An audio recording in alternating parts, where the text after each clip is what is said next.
ក្រងតែឃើញក្បាលវីដេអូបងប្អូនដឹងតែខ្ញុំធ្វើអីមែនទេគឺថ្ងៃនេះក្តៅ24អង្សានៅខាងខ្ញុំ Melbourne Australia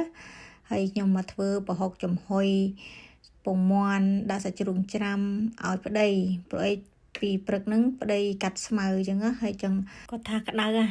ចង់ញ៉ាំអីកូកទៅចិត្តអញ្ចឹងណាអញ្ចឹងហើយខ្ញុំមិនដឹងធ្វើអីក៏ខ្ញុំធ្វើប្រហុកចំហុយហ្នឹងទៅហើយដំបូងឡើយគឺខ្ញុំមានសាច់កន្លះគីឡូខ្ញុំកាត់យកស្បែកចេញបន្ទាប់មកខ្ញុំយកទៅសាច់កាត់ទូចខ្ញុំយកទៅច្រាំខ្ញុំអត់ចង់កិនទេខ្ញុំមានម៉ាស៊ីនកិនតែខ្ញុំអត់ចង់កិនខ្ញុំចង់ច្រាំនៅឃើញដូចគាត់នៅស្រុកខ្មែរចង់ញ៉ាំអញ្ចឹងគឺច្រាំសាច់ជ្រូកច្រាំប្រហុកអីចឹងណាបងប្អូន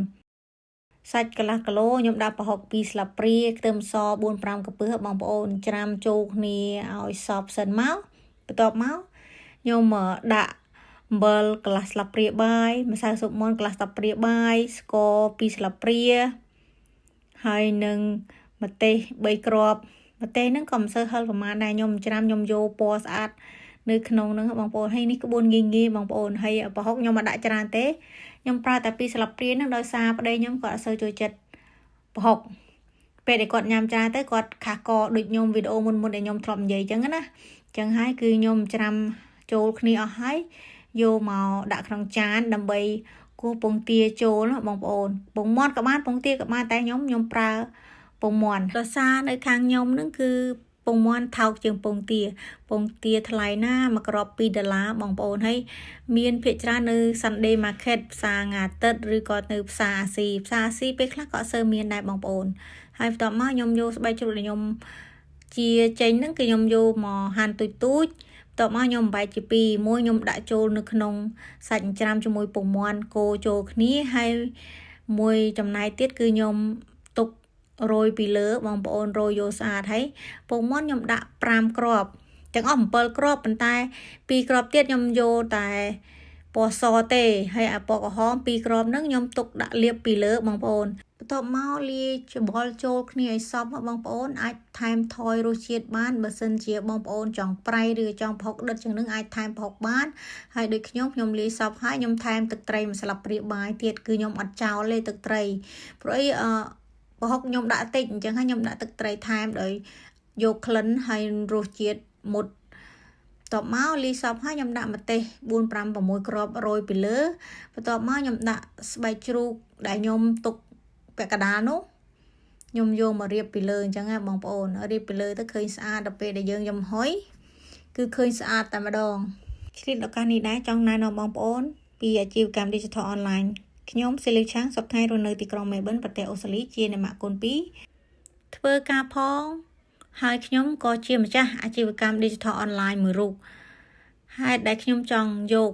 ឬក៏ចាប់យកអាជីវកម្ម Digital Online ព្រោះខ្ញុំចង់មានពេលវេលាច្រើននៅជាមួយកូននិងគ្រួសារហើយមួយទៀតគឺខ្ញុំចង់រកចំណូលបន្ថែមដែលមិនប៉ះពាល់ការងារប្រចាំថ្ងៃអញ្ចឹងហើយខ្ញុំ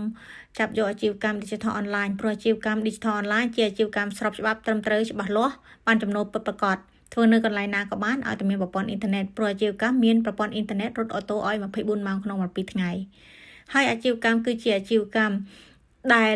ប្រើប្រាស់ social media ដែលគ្រាន់តែជួយបងប្អូនបង្កើតប្រាក់ចំណូលពីអាជីវកម្មអនឡាញដែលមិនត្រូវការឲ្យទិញផលិតផលយកមកលក់ឬក៏មកស្តុកទុកអាជីវកម្មមានវគ្គសិក្សាត្រឹមត្រូវមានអ្នកបង្រៀនមានអ្នកណែនាំបើមិនចេះត្រង់ណាគឺពួកគាត់បង្រៀនឲ្យធ្វើដំណើរទៅយ៉ាងរលូន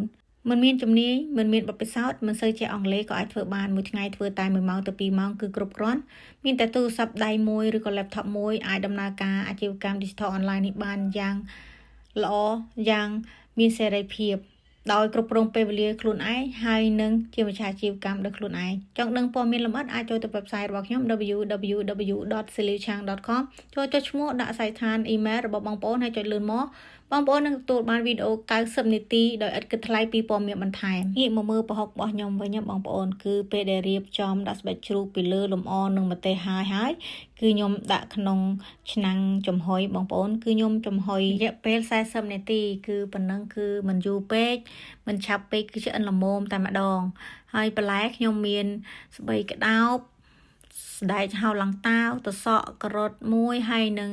celery បងប្អូនគឺខ្ញុំអត់ប្រើបន្លែអីច្រើននេះគឺខ្ញុំប្រើតែប្រហែលមុខនឹងទេគឺជាបន្លែដែលខ្ញុំចូលចិត្តណាបងប្អូនហើយឥឡូវប្រហុកខ្ញុំឆ្អិនល្មមហើយ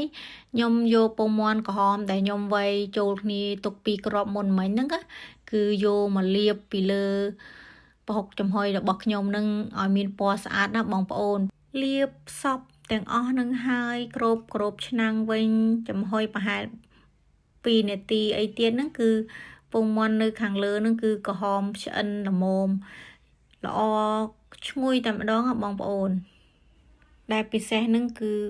ពណ៌ពងមាន់ដែលខ្ញុំលាបពីលើហ្នឹងគឺលឿងស្អាតណាស់បងប្អូនហើយបើសិនជាមានពងទាប្រៃទៀតបងប្អូនដាក់ពងទាប្រៃទៀតគឺរឹតតែឆ្ងាញ់ណាបងប្អូនហើយបន្ទាប់មកបន្លែដែលខ្ញុំចិត្តហើយខ្ញុំលាងហើយហ្នឹងបងប្អូនរៀបដាក់ចានមកមាន celery ស្ដែកហៅឡងតាវតសក់ការ៉ុតស្ពៃក្តោបគឺរៀបដាក់មួយចានអញ្ចឹងខ្ញុំរៀបដួសឲ្យ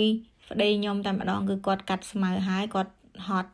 គាត់ឃ្លានអញ្ចឹងណាអញ្ចឹងហើយឆ្អិនប្រហុកចំហុយល្មមគឺខ្ញុំរៀបមួយចាននឹងឲ្យគាត់តែម្ដងបងប្អូនឃើញទេពណ៌សម្រស់គឺស្អាតតែម្ដងបងប្អូនខ្ញុំដាក់ចានមួយពីដំបូងបន្ទាប់មកខ្ញុំដូរដាក់ចានជ្រុងវិញពេលថតវីដេអូទៅឃើញស្អាតថតរូបទៅឃើញស្អាតជាងមុនអញ្ចឹងហើយខ្ញុំប្រើចានជ្រុងវិញតបមកមើលតែមាត់អ្នកញ៉ាំទៅដឹងហើយបងប្អូនថាឆ្ងាញ់ប៉ុណ្ណាមិនសូវចេះញ៉ាំប្រហុកទេប៉ុន្តែចូលចិត្តតែរបស់មានប្រហុកហើយប៉ុន្តែបើបងប្អូនខ្ញុំវិញពេលដែលខ្ញុំធ្វើប្រហុកចំហុយម្ដងគាត់ថាញ៉ាំទៅអត់សូវមានក្លិនប្រហុកគឺអត់ឆ្ងាញ់ទេប៉ុន្តែសម្រាប់ប្តីខ្ញុំគឺប្រហុកតិចគឺគាត់ឆ្ងាញ់តែម្ដងវីដេអូថ្ងៃនេះមានតែប៉ុណ្ណឹងអរគុណសម្រាប់ការទស្សនាបាយបាយ